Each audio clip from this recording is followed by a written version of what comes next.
Hey guys, welcome to the MMA Brothers podcast, the newest, baddest, and best podcast out there. And let's get it going. Hello guys, and welcome to the MMA Brothers podcast. My name is Daryl. My name is Asher. And we're talking Dustin Poirier versus Dan Hooker, the fight preview, episode 43. Let's get it cracking. Yeah, so Saturday night we got Dustin Poirier versus Dan Hooker, the main event at the UFC Apex, June 27th. So, usually the way we start previews is at the bottom of the card as per usual. Of the main card. Of the main card. I always forget to add Timeout. Main card. Liverpool Premier League champions 2020. You love to see it. Let's go. Nobody cares. Nobody Let's watches go. football. We're gonna. Now, what we got here is Sean Woodson versus Julian Rosa. So I think the original Juicy J, baby. Juicy Let's J, go. the sniper versus Juicy J. I think there was supposed to be a female fight as the opener, but somebody got injured. I forget her name. Aspen Ladd got injured. Oh, Aspen's good too. Yeah, I think she only had one L, I think. Yeah, she tore her ACL, so she was supposed to be the opener for this main card, but that sucks. That's life, guys. Anyways, Sean Woodson versus Julian Rosa, 7-0 versus 22-9. Yay! That's a major huge difference in experience there, guys. So 6'2 versus 6'1. Fight is at 145. These guys are some tall featherweights. Holy. Yeah, 6'2 and 6'1. Golly. I don't even think Zabit's that tall. So Zabit's 6'2, I think. He is? Okay, so 3-inch reach advantage for Mr. Sean Woodson, the sniper. So he has 3 inches to snipe him. 29% KO record versus 45% TKO record. A submission. I'm not liking this. Ooh, yeah, decision. I'm not liking this, dude. You got 7 fights. 57% of them have gone to decision. That means 4 of your wins. I'm not 1 win by sub, 2 wins by TKO, and then you're facing a guy with 45% of his 22 wins coming from TKO or KO. You're gonna be scared of the power. He's good on the ground, 41%, and he only goes to decision a few times, right? So I don't know, dude. I'm going with Juicy J. I love the name. He's too inexperienced for me. He's seen everything. Juicy J's got the dub. Lower average fight time, more KOs, more submissions, less decisions. You'll love to see it. Let's go. Yeah, I'm going to go with Juicy J. It seems like he's the much better grappler, as you can see. Yeah. Woodson does throw 41. More strikes per minute, which I don't know how he gets to the end of each fight throwing 7.4 landed per minute, dude. Like, how you still going to a decision? Like, do you hit like a pillow? Like please break that down. Punches. But yeah, I'm gonna go with the submission artist. I'm gonna go with Mr. Rosa, Julian Rosa. I think he's gonna get Juicy J. He's probably got this one in the bag. I know Mr. Sean Woodson is undefeated, but I don't know much about him. I guess he's gonna surprise us. Records are meant to be broken. And, yeah, records are meant to be broken, people. So we're going to move on to the next one. The next one is a heavyweight bout, Mr. Jean Volante versus Maurice Green. I swear one of these fighters just fought recently. Don't think so. Maybe you're right. Maybe just a prelim fight I didn't see. But Jean Volante, he's a guy that used to fight at the light heavyweight division. Now he's a heavyweight, it seems. He's a guy that wins one, lose one, wins one, lose one. He trains out of Chris Weidman's camp. That camp is not doing quite well. The only person that's shining right now is Aljamain Sterling. Anyways, Maurice Green, he's somebody that was on the Contender Series, I'm pretty sure. 6'7". He's a tall dude. And Jean Volante, he's a big guy, and that's why he's moved up to heavyweight. He's not cutting weight anymore, so I don't know how big he's going to be at heavyweight. But Maurice Green's a big dude. But Maurice Green is slow. People who are light heavyweights then go fight heavyweight, they usually weigh around 230, 240. Plus, they usually have the speed advantage. Maurice Green is a pretty slow guy, not going to lie. He does have heavy hands. He can knock you out. But both of these fighters are kind of like good everywhere. None of them are specialists in any. Advantage. Yeah, none of them are specialists in any which way, guys. Don't get it twisted. So Jean Volante, fireworks. I wouldn't say fireworks. It's heavyweight division. I've watched both of these two guys fights. There's nothing fireworks about the way they fight. Trust me. I wouldn't be surprised if it's a grappling. I wouldn't be surprised if it's a grappling exchange here and there. Let's get into the numbers of the wins, dude. A couple punches. You know, there it is. Volante 60% is whatever. Anyways, there. I'll let you take over. Nah, you're a hater. Big boys, you know where to come. Let's go. 59% KO TKO percentage. What does that mean? Jean Volante's got some hands, got some legs, got some as a feat. Not really impressed by the 50% wins by submission based off the fact that he only has 8 wins. So to me, you have 6'7" heavyweight. This should be way higher. You need to make people scared of your power. Who are the scariest heavyweights? Kane, Ngannou, Stipe. Yeah. And Corm. Corm's scary, bro. Yeah. Right? All those guys, they're not submission first guys because they know in the heavyweight division at any point you can get KO'd. Yep. Right? You need to threaten that at least. 25%. One of his wins has come from TKO. You're 6'7", 258. I'm speaking from inexperience here. I'm sorry, dude. Why are you getting submission victories? Like, why? You're not Verdum. You're not a black belt in jiu-jitsu that's won so many competitions. No, you're not. Get those TKOs up. Get people frightened to stand and bang with you. Easier just to submit people. Yeah, I mean, he has very long arms. He's 6'7", so clearly 82-inch reach. I understand. Yeah, it's easier for him to get submissions. But even what's his name? Gilbert Burns said something very good. He's like, bro, you can be the best jiu-jitsu guy, but if that's the only way to win, you're stuck. Like, it's like they know your whole game plan is to take him down, so knock him out. Yeah. So anyways, for me, I want to go to Jean Volante, even though I'm not the biggest fan of the way he fights. He does win pretty much 60% of his fight by TKO or KO. Plus, he's also the more experienced fighter, 17-11, which is not a great record. But he has won 17 fights versus the 8 fights that Maurice Green has I'm going to go with Maurice Green as much as I'm talking a bunch of crap.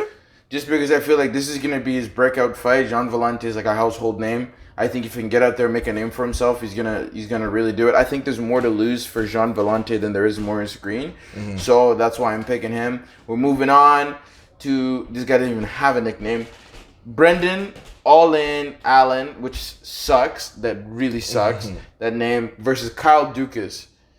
KD. You can just call himself KD, bro. Like, you know what I mean? There's an easy nickname. Kyle Dukas, UFC, I guess it's his first fight. Is this guy dead? Is he fighting a ghost? Like, why is it black and white? I don't know, guys. I don't know what's going on, but I understand that he doesn't have a UFC picture, so maybe it's like a copyright thing. It's at 85. I love 85 fights, we got some 85ers. He has no weight. This dead guy. Remember, I told you, black and white, right? So, yeah. I don't know much about these fighters. I think Brendan Allen, I've seen one of his fights before.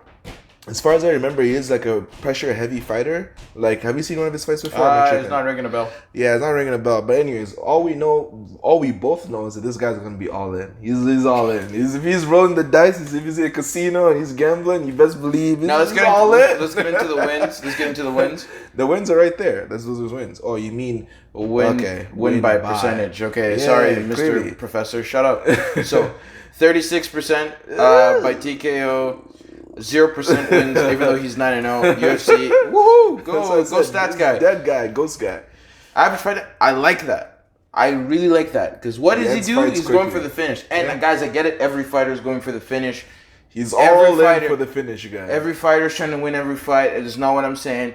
But you love to see someone who gets guys out of there quickly and efficiently, that way you're good to go on for the next fight should it come. I feel like the people like Colby Covington and other pressure heavy fighters to wrestle you and take you down, they don't fight frequently enough for them to get like a good following of people, right? So if you're just like, I'm going to grind it out, which is usually wrestler based, if you're usually a very good wrestler, think of Kamaru. Mm-hmm. Think of all those other type of guys. They don't fight often because it's very grueling to do that. Yep. And props to you guys. It's not easy. No fighting is easy by any means, but I don't know enough about Kyle Dukas, so I'm going to go with Brendan Allen. He is undefeated. He is at 85. He's going to make a name for himself if he beats the ranked 13. So usually in this time, I would start with Dukas, but he's looking a bit dookie because I can't see his numbers, so I'm going with Brendan Allen. I know UFC matchmaker Sean Shelby, Dana White, everybody else. I know you guys set up this fight and you put it here for a reason, so I'm assuming this is going to be fireworks.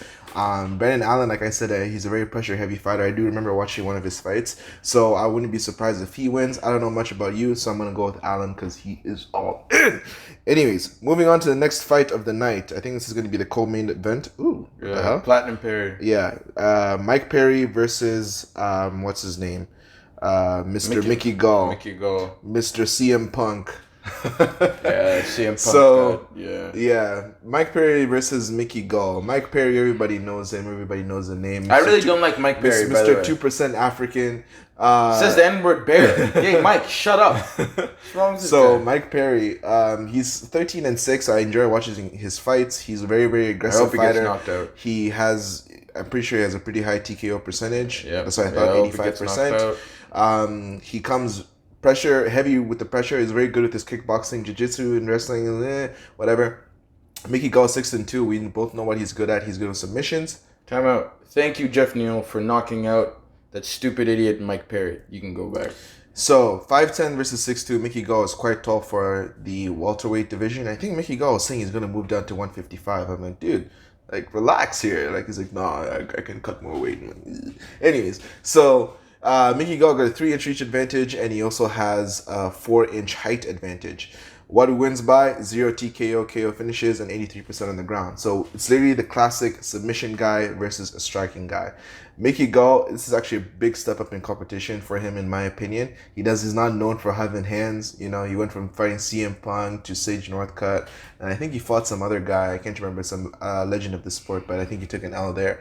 Mickey Gall, you're in for a rough fight with this one. Good on you for stepping up and getting some competition, but I have Mike Perry winning by KO or TKO in the first or second round, and he will not be able to submit Mike Perry. Who you got? I'm going to go with Mickey because I hate Mike Perry. This is not based off stats or anything. Can't be biased. You got to break down the fights. I did be biased. I did break it down. I hate his guts. That's what I'm breaking it down. With his fighting skills, hey, guys, brother. listen. Okay, I'll break it down. Mike Perry, heavy hands. He's an idiot. You can hit him really hard. He can't grapple. Girlfriend in his corner. He can't. No, she was like a wrestling person, so she actually has experience. Unlike people, like, oh, his girlfriend's just like that. Anyway, so Mike Perry, right? He's very hittable, very, very hittable. Vicente Luque showed us that. Jeff Neal showed us that. Gaul has got to go there with forward heavy pressure on Mike Perry because when you get him to back up, he's really ass. So you can't fight on his back foot. Okay. And I'm talking like I can fight. I can't fight. I get him. I should be kicked out of me. I'm just saying, critiquing him as a fighter, even though I can't fight, he cannot fight on his back foot. Very few fighters can. Mm-hmm. Mickey Gall can pressure him against the cage and take him down and submit him. I think he's going to take his back because Mike's going to throw a really stupid strike and he's got no coaches in his corner to tell him not to do that stupid stuff. Yep. He's going to throw something reckless, get caught, he's going to get submitted. Yep. That's the way I see it happening. Guys, it's a totally biased view. If you actually going to bet money, I'd bet money on... I'm not even going to say it. I'm not even going to say it. I hate you, Mike. You're a waste, dude. So anyways, he's got Gaul, I got Mike Perry. Last fight of the night, the main event, we got Dustin the Diamond Poirier versus Dan the Hangman Hooker.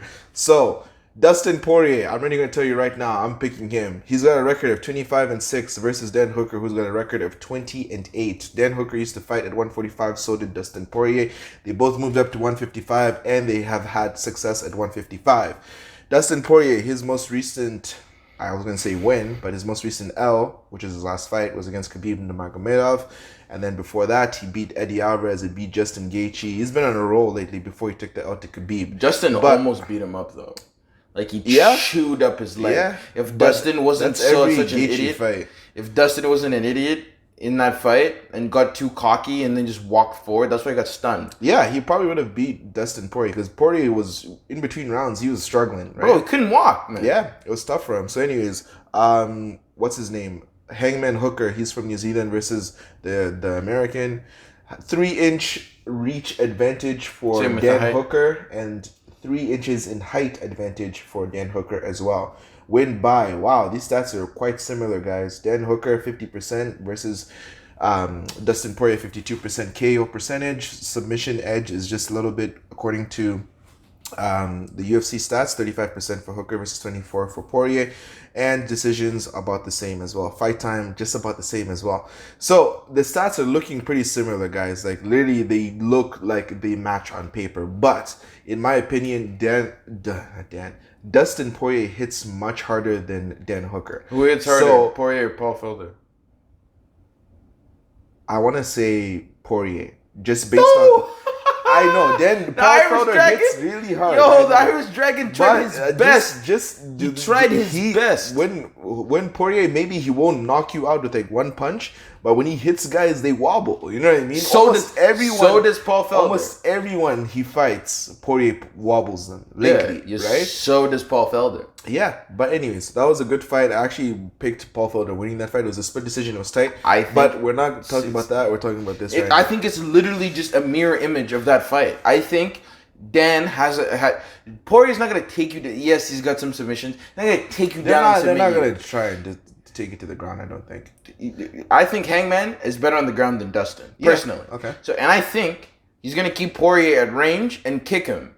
He's got really good kick. Hangman, and he's training with Izzy. Those guys, their stand-up is ridiculous. Volkanovski, Izzy, Hangman, and they also have a Kai Kara France. He's a younger guy. He fights, I think, 35 or 25. Very good, too. All their stand-up is elite. Yeah. All he trains up stand-up. So, I think he's going to have someone very close to Dustin Poirier's been training against very recently. I think if you can get through Paul Felder, who's exactly the same as Dustin Poirier, just orthodox versus southpaw, maybe that might be something interesting that Paul Felder, but I assume he's worked against southpaw before, right? But I'm going to go with Hangman because I think he's on a roll. He's got some steam. He's got the confidence. He's got a great team behind him. Eugene Behrman, I'm pretty sure, is their head coach. He's head coach of the year, right? In my opinion. I don't know if they've picked it yet, but training with Izzy and those guys in New Zealand is just such a good place. And I think Dustin has a point to prove that he's still one of the top guys. But he gets hit a lot, but he hits you back. The moment he gets hit, he throws it back. Same thing with Felder. Do you not remember Felder's face was banged up after that fight? Because Hangman looks like he doesn't hit hard, but it's the same thing. That's what you said. Strikes absorbed a minute 5.13 versus 3.69. So definitely Poirier gets hit less than Dan Hooker. 2 strikes almost per minute less. So yeah, Dan Hooker has his hands full. I'm going to pick Dustin Poirier with this one just based on like the competition that Poirier has faced at lightweight is way harder than what Hooker has faced thus far. I'm not saying Hooker is not good enough because he didn't face as much competition. It's number 3 versus number 5. But Poirier has been there with Justin Gaethje. He's been there with Eddie Alvarez. He's been there with Khabib.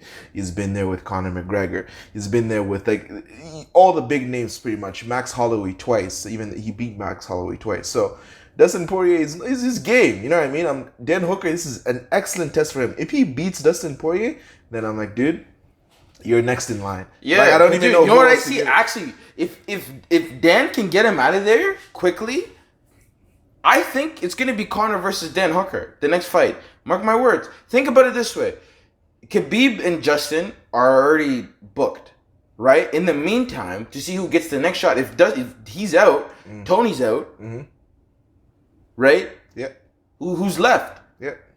It's either Masvidal or Hooker. It's not a big seller, right, in terms of attraction from fans. But anyways, let us know what you guys think. So who do you have? I have Hooker. Okay. He has Hooker. I have Dustin Poirier.